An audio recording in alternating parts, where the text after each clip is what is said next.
In this part of the programme, the couple are visiting Guthrie Castle, located nearby to both their home and their latest acquisition.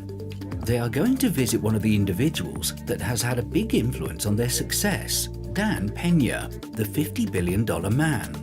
Dan invited Graeme and Leanne to sit down, but the first thing we wanted to find out about was how they met. Namely, the Quantum Leap Seminar. The basis of the seminar, they're week-long, is that I teach the case study, how I took $820 and turned it into $450 million in 7 years, me personally. And subsequent to that, I've had people, not unlike this couple, that have created, now the number is $775 billion with a B, dollars in deals, in wealth creation. And mostly from scratch, zero base. Some of the guys had some money, but real money. But I mean, they had 10,000 or 20,000 or whatever. And we across the industries from A to Z. But in my career as a coach, 27 years now almost, created $775 billion in net worth for kids. And from a teenage multimillionaire, 17, 18-year-old Josh Kim, who flies around in his own private jet, just bought himself $1 million race car, lives in a penthouse as a teenage, to the largest deal in recorded history, NEOM, the city of the future in Saudi Arabia, which is going to be several $100 billion, and everything in between, to a neighbor of mine down the road, I'm just informed, with a seller finance, which when I tell Sally that, she's going to faint. She was just absolutely, Sally's my Yorkshire chartered accountant wife. And because the kids realize, now I give speeches at universities, I spoke at Oxford, University of Pennsylvania, the Naval Academy, is that talk is wealth, risk, reward, not. What made sense vis-a-vis risk reward 40, 50 years ago, when your dad worked 40 years and got a watch, is dead. That model is dead and has been dead for decades. Yet it's the only thing taught at schools. I spoke at University of Edinburgh a year and a half ago. And you thought I would be speaking Greek to him, to the business school. What does he mean? We were there. We were there. Yes, Yeah, we were there. You were there. Yeah. And because the model's changed. But the teaching of what they teach hasn't changed. The professors haven't changed. So they're not with the 21st century. And in fact, some cases, they're not even in the 20th century. Forget the 21st century. And that's wrong. And that's why the kids go to school and they can't get a job.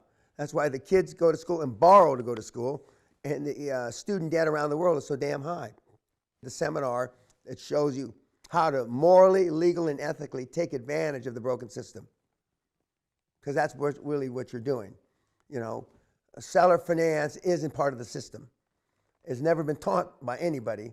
Yet you did a deal, how many miles, how many kilometers down there? I think, 6 miles. 6 miles from here, which I almost fainted when he told me, one of my neighbors. Now, I didn't invent this system, but, and the reason why you don't hear from Goldman Sachs, Royal Bank of Scotland, et cetera, because it's a conventional debt-driven system where hardly any fees are paid. And the banks are 40 to 60% fee-driven now. Fee-driven. And so, nobody's interested in telling you. Although, if you ask them, they won't lie to you. They'll say, oh, yeah, we can do it that way. And that's what they've taken advantage of. In spades. They've done a terrific job. And so that's what the seminar is about. When I came in here for the first time, we both came in here for the first time, which was Together? Was October 16, I think it was, for that seminar, and we'd learned about the seminar the month before. So we came to the very next, as soon as we heard about it, we came to the seminar. Really didn't know what we were walking into, other than we knew that the success rate of walking out together still as a married couple was less than 50%. Yes. So I remember that we were shitting ourselves, coming into here and coming in, and but that whole week was was fantastic. And I think we done a testimonial in the room next door at the end of it and said, look, you know, this was exactly what we needed at that time, and the clarity that we got individually and as a couple. Yeah, as a couple. And we were going to go away and implement it. And it's taken us, you know, it's taken a while, but we've just kept at it, haven't we? Yep. And I think so, as we've went through this, it's morphed into various. We've pivoted and pivoted and pivoted, and we've just kept at it, both of us. We've done things individually, didn't work, had to retract, but just kept going again, just kept applying the stuff that we learned at the QLA seminar, and I've just never stopped. You know, we've just kept at it, and it's taken us as long as it's taken us, but we always believed that it was going to happen. You know, we had to exit some stuff that we were doing, and that sort of slowed it down a bit. But there's no excuses. But I think still today, you know, with the stuff that we're involved in, it could have been yesterday we were walking at this castle, because these things are still exactly the same. And excuse me for interrupting, but I tell the kids to use a cricket terminology, which I'm not a great expert on this. If you're not on the pitch, on the crease, swinging at whether it's a fast bowler or a slow bowler, you're never going to hit it for six.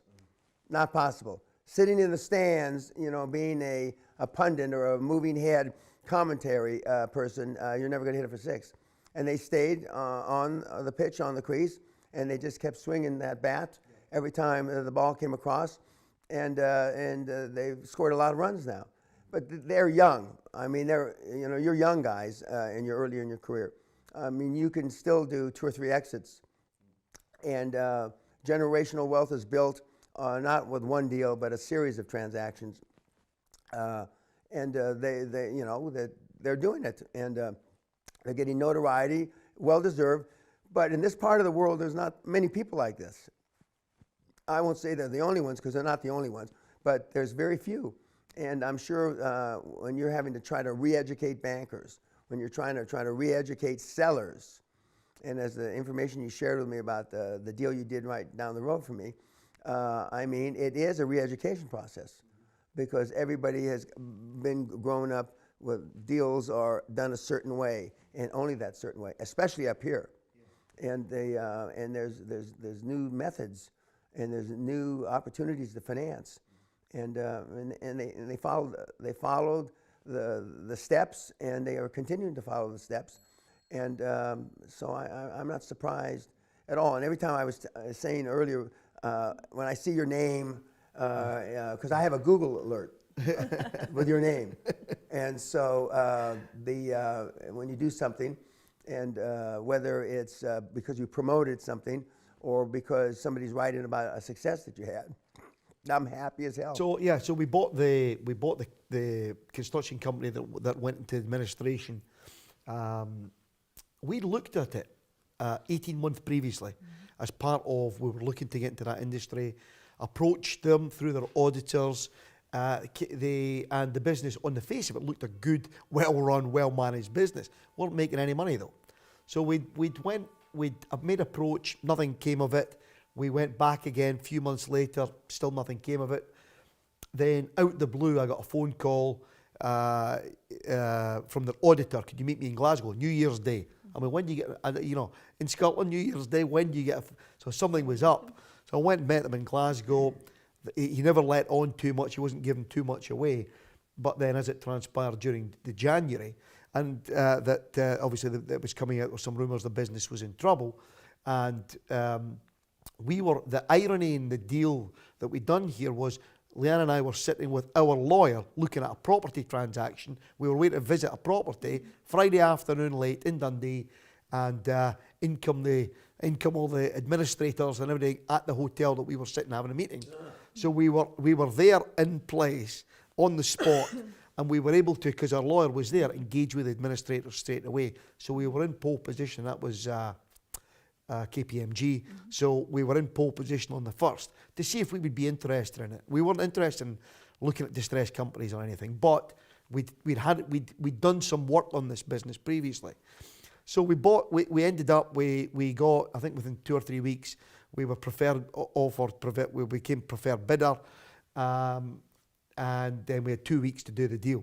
So dealing with the KPMG. So we done it, we managed to get the deal done. Great deal, by the way. We got a great deal on it. It was a fab deal. The way that we structured the deal, everything that we in terms of QLA, Dan, was exactly how we structured the deal, dealing with the administrator. But again, it was because we'd been at it, we were engaged early doors, and I think. And you went there on New Year's Day. Yeah, we spoke. Yeah, most people won't have a meeting on New Year's Day. Yeah.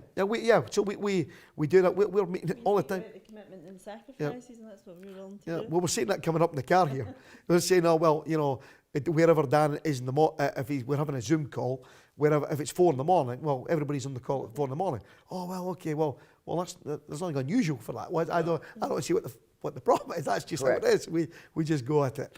So, but the deal with the KPMG, so we got the deal done over the line. Great deal, and we've just built the business up since that. That's given us the platform and the profile to go and attract, so people then become interested. So we're getting approached now directly by motivated sellers, like what you're saying, rather than us having to go out and chase them. Correct. But we're doing a joint approach. So we're targeting some that we would really like to talk to, but having the profile of what the McGill acquisition has done has given us we can get through the gatekeeper, and we're getting a conversation. So that's allowed us. So it was more of it was a good opportunity, but it gave us, from a strategic point of view, the profile and the platform to build on to go on further acquisitions, and that was always the intangible of buying the McGill, because ultimately it was a distressed business that we taken out of administration. So it's worked a treat in that respect, and now what we've got for this pipeline, we got the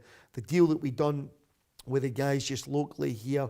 Again, cracking deal that we've got that gave it another little boost. So we've got a whole pipeline of potential acquisitions now for this quarter, and we are just full steam ahead on doing.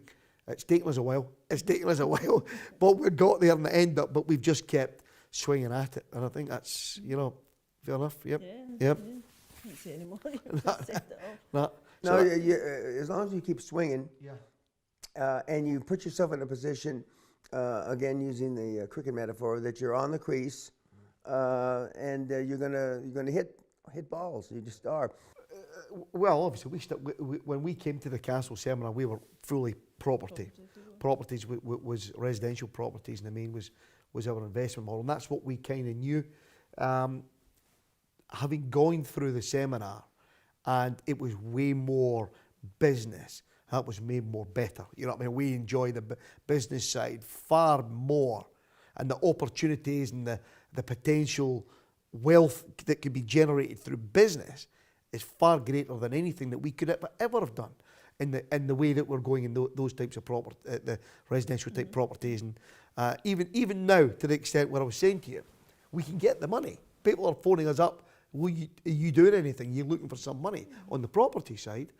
And we're getting the property deals as well. But nothing nearly as lucrative as what we can make over on that. So it doesn't make any sense for us, for our time. You're wanting to do everything, but we're laser beam focused and have a clear strategy on where we're going on the business side. So for us, the business side just offers way more opportunity, and particularly in Scotland, the understanding of the business market compared to the property market is going to take them another 100 years to catch up with like to the US on the residential model, the multifamily and all that stuff. Even though they're trying to bring it in here, it'll take them 100 years for everyone to fully embrace it and understand the commercial aspects of it. It's still very much backwards in that respect. So we're trying to change something. It's the only industry. So we go and spend 12 years building a portfolio, consolidating a fragmented market in residential properties, yet it's worth less at the end as a whole than what it would be as it's sold as individually. So how did that happen then? Because that's the absolute opposite in the real business commercial world, where you go and create the size and scale, and that's worth additional value. The sum of the parts is greater in business and not necessarily in property. Yeah, no, in property. So that has been the biggest fundamental. We were going, why would you do that? If you're going to exit, something that's worth less than what it's cost you. Well, that doesn't make any bloody sense. That's pretty straightforward, isn't it? Different on a commercial business, I suppose, and but on the residential side that we were in, that was we were going right up the wrong path, as far as I'm concerned. But yeah, business is just a lot easier. It's a lot easier. And more people at the financial level understand businesses. And that, that's why you're having... Yeah, that's exactly it. Yeah. And that's exactly what we certainly up here, that's where we see it. And as you've already mentioned, deals are coming your way now. Yes, yeah. Instead of fighting to find a deal. Yeah. And that's when it becomes, as Sally would say, my Yorkshire wife, real fun. Because then it just, it's you're picking and choosing your own destiny. And that's great. That's it for this programme, but tune in next time for Business Success with Graeme and Leanne Carling. Coming up in the next episode, the couple take a trip to Arizona. They're there to view a number of businesses that look attractive for a potential acquisition. They will also be visiting the world-famous authors and business people Robert and Kim Kiyosaki, who just happen to be long-lasting friends of the couple. That's it for this programme. But tune in next time for Business Success with Graeme and Leanne Carling.